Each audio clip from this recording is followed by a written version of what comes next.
Hi, welcome to Hardware Reset Info channel, dear viewers. In front of me Epson XP6100 series, and now I'm gonna show you how to update the firmware on this device.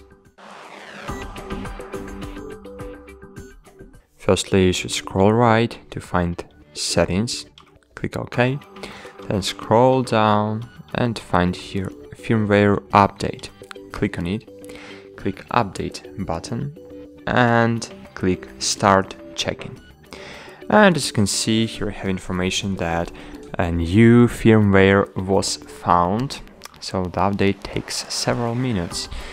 You can't cancel once started, so click right button and click OK. Click right button, click OK to agree. And now we just need to wait.